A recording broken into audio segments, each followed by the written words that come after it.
How you doing, everybody? Jay Nanda, San Antonio Metal Music Examiner, standing outside backstage live here with Pop Evil drummer Chachi Riot. They're going on stage in a little while, opening for Stone Sour, final night of the tour. How's it going? Dude, the tour has been insane. Texas has been sunshine and warm. I have no complaints, man. Things are going well, definitely. Awesome. All right. Well, I'd be remiss if I didn't get this out of the way first.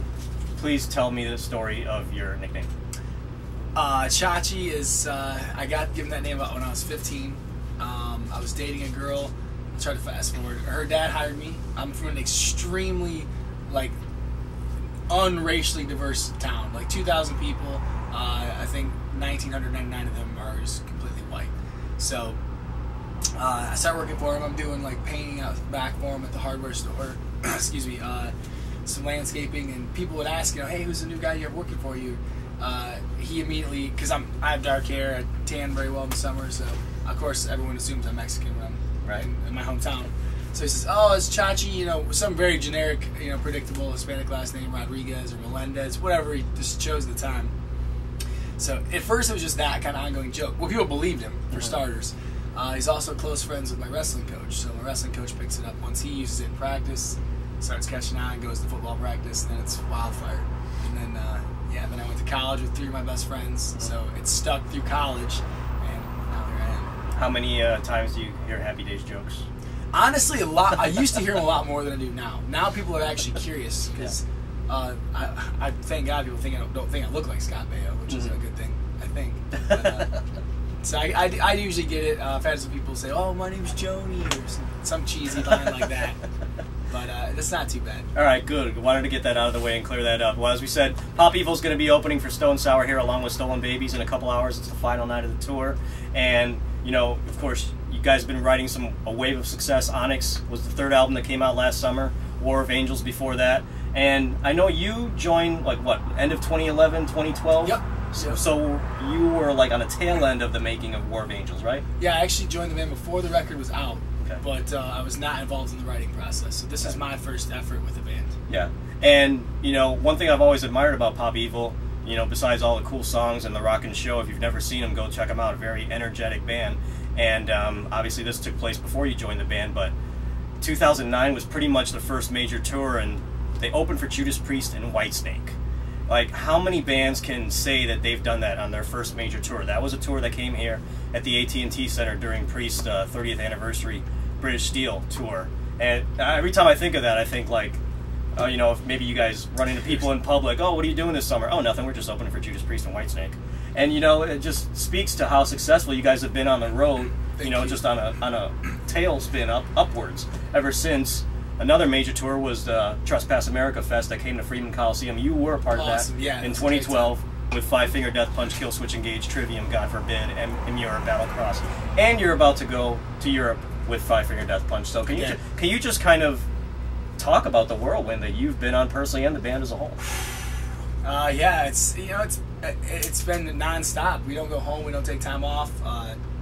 It's a constant grind to get on top and to try to stay on top once we're there. We try to reward ourselves, pat ourselves on the back when we do accomplish things, but at the same time, we're so hungry and so competitive that it's we're not even close to our optimal goal yet. Right. We've been very lucky, very successful over the past year to 3 years, but at the same time, it's not a time to stop and congratulate ourselves. It's the time to pat ourselves on the back and keep moving, keep working hard. We use those things as a small taste of the success that we're aiming towards. This is our first stint into Europe that we've ever done, so we're excited. We're excited to be going with a band we're comfortable with and familiar with.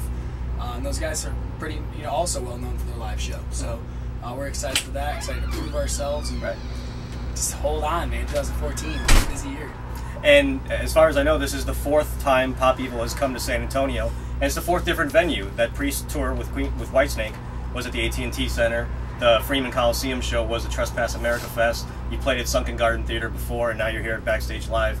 And of course, musically, you guys have a lot of hits out there, a lot of songs. If you're unfamiliar with the band, go check them out. I know Trenches is probably, the latest video, latest song, but I'm going to go out on a limb and say Boss's Daughter might have been a little more fun to film video-wise. I don't know, man. The cool thing about Trenches, though, is that we did it in Sweden. We were in a castle for that, and Matt and I actually rode Harleys from from downtown. It's about a 30-40 minute ride to the castle, and we had Harley Davidson shop in Sweden hook us up in Gothenburg with Harleys, and we rode out to the castle. So that for me might have been the coolest video shoot I've ever got to do. Wow. The scenery, that's something that probably won't ever happen again for me, to cruise up on a Harley in the middle of another country and like into a castle where I'm about to shoot a music video. I mean, that was like a very surreal, I feel like a rock star moment, you know. It was very cool. Awesome. But speaking of Boss's Daughter, how did you guys, was that co-written by Mick Mars or written? He's in the video from Motley Crue. How did you guys hook up with Mick? Mick had his hand in the song. When the time had come for collaborations and features on the album, that was kind of one of our long shots we threw out there, was we'd love to write a song with Mick Mars. The powers above made it happen. It came through, and so we sent our lead guitar player at the time out to work with him. They developed an intro together, started developing the song. Boss's Daughter kind of came to fruition, and when all was said and done, we took another long shot. We're like, hey, what if we want to be in the video? I'm like, I'm never going to be in a video. And it was almost immediate. You know, we were like, hey, this is the success of the song. It's charted this high. It's done this. We'd love to be in the video. And Mick's people got back, hold of us like, Mick would love to be in the video. And I was like, I'm gonna be standing just hanging out next to Mick Mars for the better part of the day. So cool. That was pretty surreal, definitely. And of course, obviously, Pop Evil is a Michigan band, as you couldn't tell from Chachi's hat. He's a Red Wings fan. Major. I gotta be honest with you here and tell you I'm an Iowa Hawkeye and a Blackhawks fan. So, but I think we can get along for the next few minutes. Hey, I can respect the Big Ten, man. The Big Ten. But of course, Pop Evil has a song about Michigan Stadium. You know, the Big House. We do. Were you guys able to go to the Winter Classic this year, or were you on tour? We were not. We actually were off tour, and everyone kind of did their own thing for New Year's. Lee actually went to the Rose Bowl. Oh, nice. We have some friends that are with the Michigan State camp. I am the biggest hockey fan in the band, except for maybe our guitar player Nick, but he's a Penguins fan. I don't hold it against him forever. I am going to hold him out about it. So I had contacted Detroit. I went to various games this year, and I was like, I'm considering going to Winter Classic. What tickets are available? If I want to bring friends, how many seats in a row can I get? And by the time we had ironed it out, I had already made a cruise plan in Chicago. So I woke up on New Year's Day, bolted back to my cousin and family in Chicago, and I was head to toe. My phone back, I was actually in a hat. I had a Winter Classic jersey on. I have the girlfriend in her Winter Classic jersey. We have our puppy. She's in like a little red hoodie. And I watched every second of the game. It was a great game. Awesome. It was so cold, though, man. Yeah.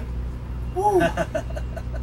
I've got a question from one of my social media readers out there. David from Iowa is an avid guitar pick and drumstick collector. Okay. And he says he has noticed that you've had an ode to Michigan in the past on your drumsticks. Yes. He wanted to ask you a little bit about that, just talk about how that came up. Obviously, you're from Michigan, but is there a little more to it? And he wants to know what your next design might be, if you have that logo or design in mind. All of my sticks, custom sticks I've done, designed, have had my signature, the band name, and then I put like a very small image of something that is very personal to me on every stick. I think the mitten was the first one I did, and I did it though, I didn't do like the outline of the stick, I did like a cartoon glove. I'm a huge kid at heart, man. I love cartoons. Obviously my artwork is video games and cartoons. It was just kind of a fun play on where I'm from, and at the same time keeping it goofy and entertaining. Since then I've also done, most of them have been Red Wings logos. That's my current stick. I don't have one right here to show, but it's just, the wheel with the wing on it, and that kind of captures it all for me. I'm a sports fan, I'm a Wings fan, I'm from Michigan, and it's the one thing of me that I can represent myself with publicly, so I wouldn't say it won't ever change, but I'm pretty happy with where I am. Maybe after hockey season we'll switch it up, and as far as what's next, man, I've not thought about that far. I'll know once the season's over and I've run out of sticks, then I'll probably start thinking about it. I'm that kind of guy. Awesome. Well, good luck with the show tonight. Good luck with the tour. Just one final question. Just tell everybody what they can expect next from Pop Evil once you're done with the European tour. What's next with the band? After the European tour, we're going to be doing a lot of touring. In the U.S., I don't know what I'm all allowed to say, but we are coming back. Probably going to do a headlining run, and obviously festivals are popping up left and right. We are slowly releasing dates. I know that we're doing, we've announced that we're doing Rock on the Range. We are doing Rock Fest in Wisconsin, and I believe we've also announced that we're doing Rocklahoma again. Awesome. So there's more to come. Definitely keep your eyes peeled, and there is big news to be heard. I just can't tell you yet. Good things ahead for Pop Evil, a band that I don't even know if it's truly accurate to say a band on the rise. Of course, I know bands like you always feel that there's room to improve, but you're Absolutely. definitely on a steady climb right now. Go check them out live if you haven't seen them live before. Go check out their latest CD, Onyx. Thank you very much, sir. Thank you for so taking much. the time. I appreciate Absolute pleasure. Thanks. Thank you, have a guys. great show tonight. Final night of the tour before they head to Europe. So for Chachi, it's Jay Nanda, San Antonio Metal Music Examiner. Don't hang them out to dry. Hold them up high.